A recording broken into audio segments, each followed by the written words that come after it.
नमस्कार मंडळी. आम्ही निघालेलो आहे गोरुडेश्वर मंदिराकडे. रात्रीचे 11 वाजलेले आहे आणि 25 ते 30 मिनिटामध्ये आम्ही इथपर्यंत पोहोचलो आहे. मोशी चिंचवड इथून मंदिराच्या पायथ्याशी पार्किंग पण अवेलेबल आहे, जे की फ्रीमध्ये आहे. इथून वरती जाण्यासाठी पायऱ्या पण आहेत. 11:30 वाजता हा ट्रेक चढायला आम्ही सुरुवात केलेली आहे. माझ्या फ्रेंडसोबत सगळेजण एक्सायटेड आहेत वरती जाण्यासाठी, फुल जोशमध्ये, एकदम एनर्जेटिक. चला तर जाऊया, मग पाहूया किती वेळ लागतो वरती जाण्यासाठी.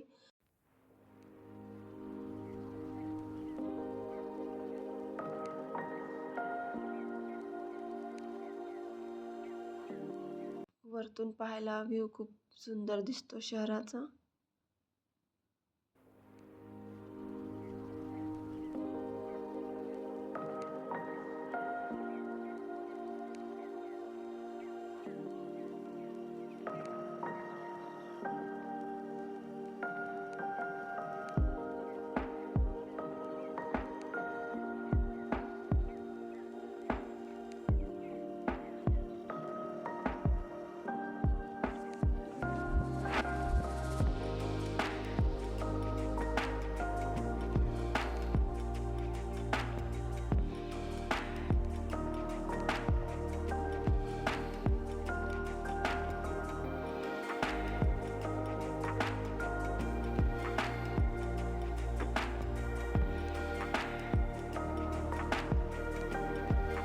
छोटे छोटे स्टॉप घेत आम्ही मंदिरापर्यंत आलो आहे.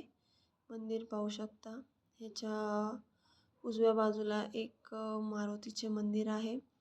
आतमध्ये खूप गर्दी दिसते, कारण आम्ही महाशिवरात्रीला आलेलो आहे. एरवी रात्रभर हे मंदिर चालू नसते, फक्त महाशिवरात्रीच्या दिवशी फुल नाईट चालू असतं. बरोबर अर्ध्या तासामध्ये आम्ही वरती आलो आहे. 12 वाजताची आरती चालू आहे इथे.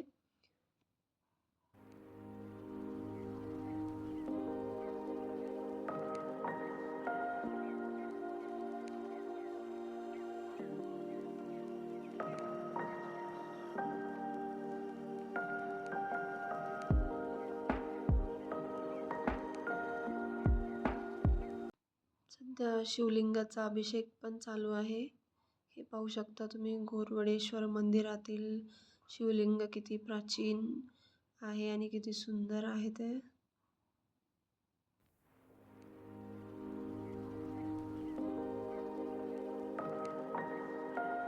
दर्शन घेऊन झालेले आहे. वरती येण्यासाठी 350 ते 400 पायऱ्या चढून यावं लागतं. गोरुडेश्वर मंदिर तळेगाव दाभाडे पुणे या परिसरापासून 25 ते 30 किलोमीटर अंतरावर आहे. जुना मुंबई पुणे मार्गावर टेकडीवर हे मंदिर आहे. इथे अजून वरती 2 मंदिरे आहेत महादेवाची. पहिल्या मंदिराचे दर्शन झालेले आहे, तर आम्ही दुसऱ्या मंदिराकडे चाललेलो आहे.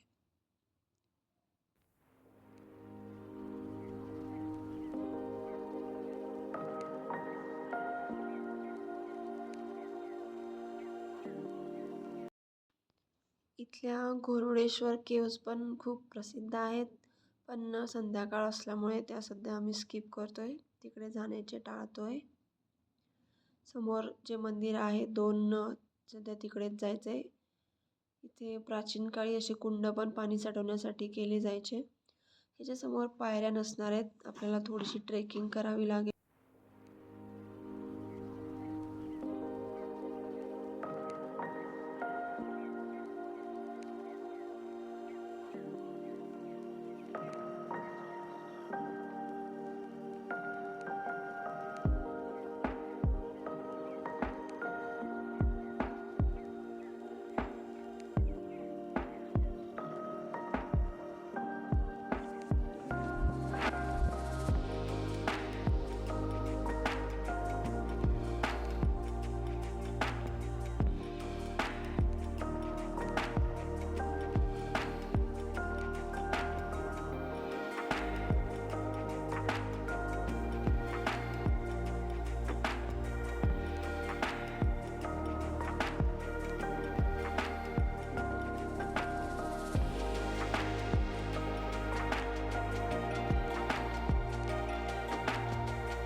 वरती दुसऱ्या मंदिराकडे आम्ही आलेलो आहे.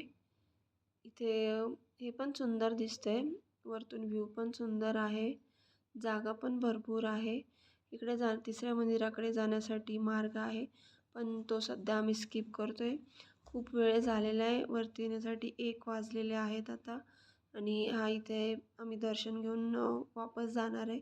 व्हिडिओ आवडला असेल लाईक, शेअर आणि सबस्क्राईब जरूर करा. थँक्यू.